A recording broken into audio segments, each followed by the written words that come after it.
Hi, I'm Nora, and I want to tell you something. Having my identity stolen was not the worst thing my brother ever did to me. The worst thing was that he did it while I was lying in a hospital bed, alone, waiting for surgery, and he knew exactly where I was. Let me back up. I had known for weeks that something was off. My credit score had dropped almost 40 points overnight. My bank sent me a notification about a loan inquiry I had never authorized. I told myself it was a glitch, some automated error the system would sort out on its own. I had bigger things to worry about. My gallbladder surgery was scheduled for a Thursday, and I was terrified. Not the kind of terrified that makes you dramatic at dinner parties. The quiet kind. The kind where you wake up at 2 in the morning and stare at the ceiling and wonder what happens if something goes wrong and nobody is there. That is exactly what happened. My brother showed up to the hospital, kissed my forehead, told me he loved me and that everything would be fine. He waited until I was wheeled into the operating room, and then he left. He got in a car with his fiancée and her entire family and flew to Las Vegas for a 5-day destination wedding celebration I had supposedly agreed to fund. $43,000. My savings. My future down payment on a house, gone before I even woke up from anesthesia. When I finally opened my eyes, a nurse was asking me how I felt. I told her groggy. I had no idea yet just how much had been taken from me while I was unconscious. My brother's name is Derek. He is 32, 4 years older than me, and he has always been the one my parents called the charmer. Growing up, that word meant something good in our house. It meant Derek could talk his way into anything, talk his way out of anything, and everybody laughed instead of getting angry. When Derek borrowed lunch money in middle school and never paid it back, that was charming. When Derek totaled our father's car at 19 and convinced him it was the road's fault, that was charming. When Derek moved back into my apartment at 27 because he had, quote, a temporary cash flow situation and stayed for 14 months, that was just Derek being Derek. I am the one they call responsible. In our family, that word does not mean something good. It means you are the one who handles things. You pay things. You fix things. You do not complain, because complaining is dramatic. And you are not the dramatic one, Derek is. And everyone finds Derek delightful, so the balance must be maintained. I had been maintaining that balance for a long time. When I was 22, fresh out of college with a degree in accounting, I got my first real job, and my parents sat me down and explained that Derek needed help with his rent because his music career was not quite where he wanted it yet. My contribution would be temporary, $300 a month, just until he got on his feet. That was 6 years ago. The amount had grown since then, so had the list of things I was apparently responsible for. I covered Derek's car insurance when he got dropped after his second accident. I paid for the security deposit on his new apartment when the music career pivoted to a clothing brand that pivoted to a podcast that pivoted to day trading. I wired money for a medical bill I later found out was actually a credit card minimum payment. Every single time, my mother delivered the request with the same soft, reasonable voice. You know how Derek is. You're doing so well. It's just temporary. Family helps family. I told myself I was being generous. The truth was, I was terrified of what happened if I said no. Not terrified of Derek. Terrified of becoming someone my family looked at differently. Terrified of the silence that would follow. I had built my entire sense of worth around being the one who held things together, and I did not know who I was without that role. I found out the hard way. 6 weeks before my surgery, Derek came to me with what he called an opportunity. He and his fiancée Priye wanted a real celebration. Her family was flying in from 3 different states. He had found the perfect venue in Las Vegas, a 3-night event package at a resort on the Strip, dinner, a private pool party, the whole experience. He said Priya's parents were covering half. He said he had savings set aside. He said he just needed a small bridge loan for me to hold the reservation because his account was in transition, his exact words, and he would pay me back within 30 days. He showed me a number. I told him I did not have that kind of liquid cash sitting around. He nodded, said he understood, said he would figure something else out, and dropped the subject. I thought that was the end of it. 3 days after my surgery, still in recovery at home, barely able to stand up straight, I opened my banking app looking for a distraction. The number I saw did not make sense. I refreshed the page. Still wrong. I clicked into the transaction history and sat there reading the same line over and over, my brain refusing to process what my eyes were clearly seeing. Personal loan disbursement, $43,000. Issued in my name, transferred out in 2 installments 48 hours apart. I had not applied for any loan. I called my bank with my hand shaking so badly I had to put the phone on speaker and set it on the counter. The representative walked me through the application. It had been submitted online 5 days before my surgery. The name, the social security number, the employment information, all mine. The IP address was not mine. The email address on the application was not mine. It was a variation of my name, with a number at the end, something I would have made in 2009 if I had been 13 and setting up a gaming account. I asked the representative to flag the account immediately. I told her it was fraud. She told me I would need to file a dispute and potentially a police report for the process to move forward. She was very calm and professional. I hung up and sat on my kitchen floor for I do not know how long. Then I called Derek. He picked up on the third ring. Background noise loud, music, laughter, the particular kind of echo that comes from a large indoor space with tile floors and high ceilings, a resort. My stomach turned. I said his name. He said, "Hey, how are you feeling? Are you recovering okay?" His voice was perfectly warm. That warmth was the most frightening thing I had ever heard. I asked him where he was. Las Vegas, he said, like it was the most natural thing in the world. The celebration had been pushed back a week, he said. They had worked everything out. The venue was incredible. I would have loved it. I told them I knew about the loan. Silence. Not long. Just a beat. The kind of pause a person takes when they are deciding which version of a story to tell. Then he said, "What loan?" Something inside me went very quiet and very clear at the same time. I told him exactly what I knew. The application date, the amount, the 2 transfers. I told him I had already called the bank and flagged it as fraud. Another pause, longer this time. Then he said, "Nora, you need to calm down. You just had surgery. You are not thinking straight." He said there must have been a mistake. He said the bank probably mixed up accounts. He said he would look into it when he got back. He said he would look into it when he got back. He said I was overreacting. I had heard that word my entire life, overreacting. Every time I expressed a need, every time I named something that was wrong, every time I failed to absorb someone else's behavior without complaint. I was always overreacting. I told him very quietly that I was going to file a police report. The warmth left his voice immediately. He said, "Don't do anything stupid." I said the stupid thing already happened. I hung up. I filed a report that afternoon. My neighbor drove me because I was still not supposed to be driving, and she sat in the parking lot of the police station for an hour and a half without complaining, just texting me updates about the parking meter so I did not have to rush. Her name is Sandra, and she is the most genuinely good person I know, and I did not deserve her patience that day. The officer who took my statement was thorough. She asked careful questions. She did not react with visible surprise at any point, which told me this was not an unusual story. She told me the investigation could take weeks and that I should document everything, every communication with Derek, every bank statement, every piece of paper with my name on it that I had not personally signed. I went home and started building a folder. Derek called me 4 times that night. I let all 4 go to voicemail. The first 2 were variations of calm down. The third one dropped the pretense. He said I was going to ruin his life over a loan I was never even using, that I had money sitting in accounts doing nothing, that he had a wedding coming up and I was being selfish and childish and he expected better from me. The 4th voicemail was my mother. She said she had spoken to Derek and she was very disappointed in me. She said Derek was devastated. She said this was a family matter and I had no business involving the police in a family matter. She said she raised me to handle things privately and she expected me to call the detective in the morning and take back whatever I had said. She said I knew how Derek got when he felt cornered and I was not being fair to him. I sat with the phone in my hand for a long time. I thought about every time I had been fair to Derek. The rent money, the car insurance, the security deposit, the medical bill that was not a medical bill, the years of reasonable, quiet, fair responses to unreasonable things. And now I was 3 days out of surgery, $43,000 poorer, with stitches in my abdomen and a police report on file, and my mother was telling me I was not being fair.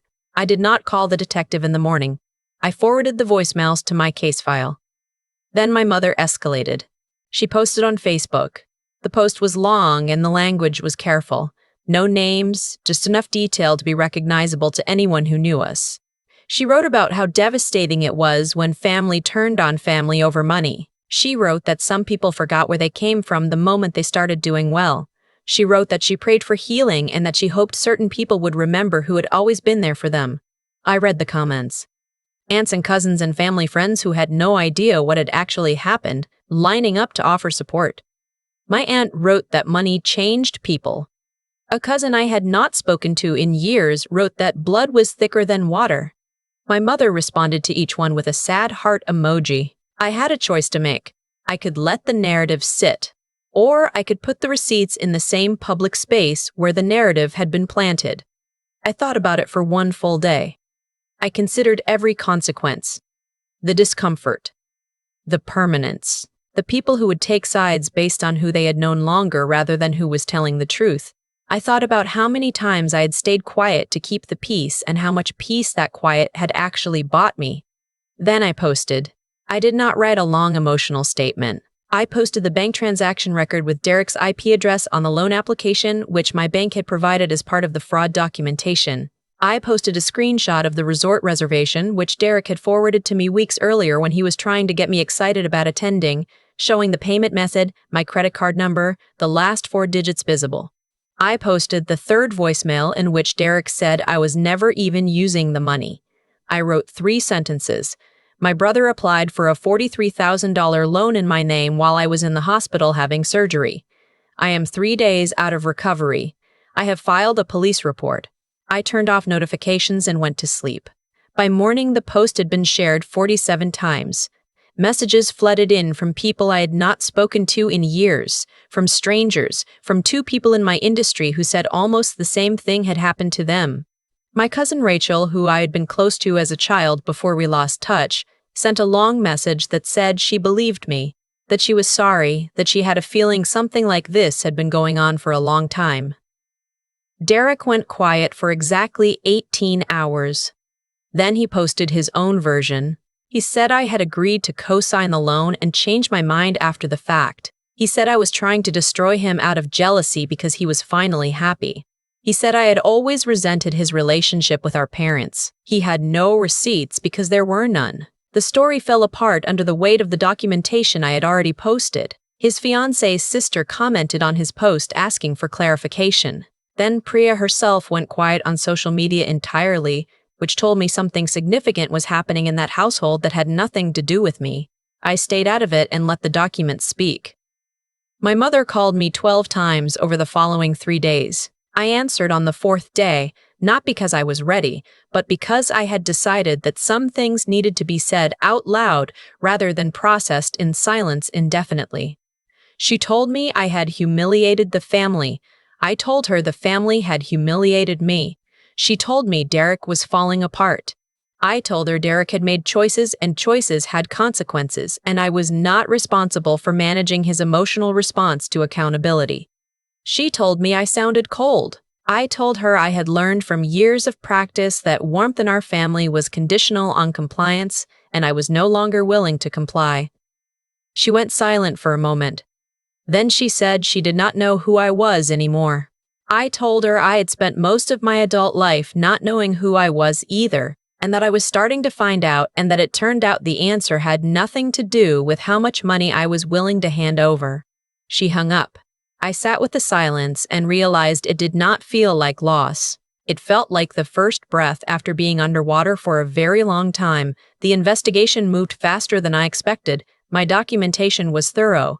The case detective called me 6 weeks after I filed the report to tell me the case had been submitted to the district attorney's office. She said she could not discuss specifics, but that the evidence was compelling, and I should prepare myself for the possibility of the case proceeding. I did not celebrate. I sat in my car in the parking garage for a few minutes, and then I went back upstairs to my office and I kept working. My employer had been accommodating during my recovery, and I had returned part-time before going back to full schedule. My manager, a careful and precise woman named Janet who expressed approval through silence, meaning she only spoke up when something was wrong, stopped by my desk one afternoon about 2 months after everything had happened. She said she had heard through the grapevine, which in our office meant she had heard directly, that I was dealing with something significant. She said my work had not suffered. She said that was impressive. Then she told me there was a senior analyst position opening in Q1 and she thought I should apply. I applied. I got it. Slowly, quietly, my life rearranged itself into something I did not entirely recognize. I opened a new savings account at a different bank, one that only I knew about, with a username and password that existed nowhere in my phone's autofill.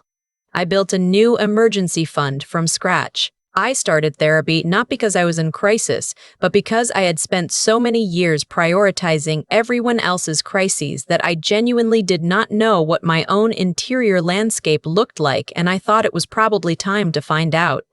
My therapist is direct in a way that I appreciate. In our second session, she asked me what I believed I owed my family. I told her I believed I owed them love and basic human decency. She asked me what else. I sat with the question for a while, and then I said I thought that was actually it. She nodded and wrote something down. It was the first time I had said that out loud and meant it. I did not hear from Derek for 4 months. Then I got an email. No greeting, no preamble, just I know I can't fix this. I know I can't fix this. I know what I did. I'm in therapy. I'm not asking for anything. I just needed you to know that I know. I read it twice. I thought about what it would mean to respond. I thought about the 14 months he lived in my apartment, and the years of rent money, and the $43,000, and my mother's Facebook post, and the third voicemail, and the surgery I woke up from alone. I thought about the person I had been before all of that. Someone who kept giving because she did not know how to stop, because stopping felt like proof of something terrible about herself. I did not respond to the email. Not out of cruelty, because I had spent enough of my life being managed by Derek's emotional state, and responding in either direction would have reopened a door I needed to keep closed. At least for now. Maybe forever. That was something I was still figuring out. What I knew for certain was this. I had a new apartment. Not Derek's old apartment where I had spent years feeling like a caretaker in my own home. A new one, 2 floors up from Sandra, with a kitchen I had furnished exactly to my own taste and a balcony where I had started growing herbs in small terracotta pots because I had always wanted to and there had always been some reason not to. I had a job title I had earned. I had a savings account that only I could access. I had a therapist who asked me hard questions, and a neighbor who sat in parking lots without complaint, and a cousin I was slowly getting to know again, this time as adults who actually chose each other. I had, for the first time in my adult life, a sense of my own edges, where I ended and where other people's needs began. It sounds simple. It is not. Learning it cost me more than I want to calculate. But I had it now, and it was mine. Before I wrap up, I want to say something directly to you. If someone in your life, family or otherwise, has ever made you feel that your worth is measured by your willingness to give, that saying no makes you selfish, that protecting yourself makes you cold, that keeping your own money is a betrayal of loyalty, I want you to hear this clearly. That is not love. That is leverage. Real love does not require you to bleed quietly to prove you care. You are allowed to protect yourself. You are allowed to call the bank. You are allowed to file the report. You are allowed to file the report. You are allowed to post the receipts. You are allowed to let the phone ring. If any part of this story felt familiar, drop a 1 in the comments. And if you've ever had to rebuild your sense of self after realizing the people closest to you were treating you like a resource rather than a person, I want to hear from you, because trust me, you are not alone in this. And you are not the one who owes an apology. If this story resonated with you, make sure you subscribe to RS Revenge Story so you don't miss what's coming next. There are so many more stories to tell, and I can't wait to share them with you. Until next time, take care of yourself first. Always. Before we wrap up, I want to take a moment with you, because what happened to Nora is not just a story about stolen money. It is a story about what happens when a person finally stops absorbing the consequences of someone else's choices and lets those consequences land exactly where they belong. For years, Nora did everything right. She worked hard, she saved carefully, she showed up every single time someone in her family needed her, and for years that reliability was treated not as a gift but as a given. The people who should have protected her learned instead that she would always cover the gap, always smooth things over, always find a way to make it work. They did not take from her because they were evil. They took from her because she had never shown them. There was a cost. That is the quiet truth at the center of this story. When we consistently absorb the damage that other people cause, we do not protect them from consequences. We delay the consequences and redirect them onto ourselves. Nora paid that price for years, and the moment she stopped, the moment she called the bank and filed the report and posted the documentation, something shifted. Not just in her circumstances, in her. There is a kind of intelligence that has nothing to do with grades or credentials. It is the intelligence of finally seeing a pattern clearly, seeing it not with anger or bitterness, but with calm, unflinching honesty. Nora did not explode. She did not collapse. She documented, reported, and let the truth do the work that emotion never could. That is what clear thinking looks like under pressure. That is what it means to respond rather than react. And then there is the matter of courage. Not the dramatic kind. The ordinary, unglamorous kind that asks you to do the hard thing even when your hands are shaking, even when you are 3 days out of surgery, even when the person who hurt you is someone you once trusted completely. Courage is not the absence of fear. It is deciding that protecting yourself matters more than avoiding discomfort. Nora made that decision one quiet afternoon in her kitchen, and it changed everything. The outcome, the promotion, the new apartment, the rebuilt savings, the slowly healing sense of self did not come from luck. It came directly from the choices she made. Actions compound over time in both directions. Years of giving without boundaries produced years of being taken from. And the moment she began making different choices, the results began to change. That is not magic. That is simply how life works when you pay close attention. If there is one thing I hope you carry from Nora's story, it is this.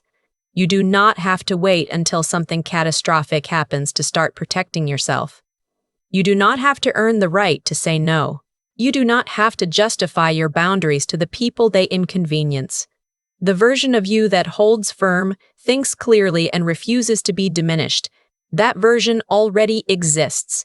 Sometimes it just takes a very hard moment to finally meet her.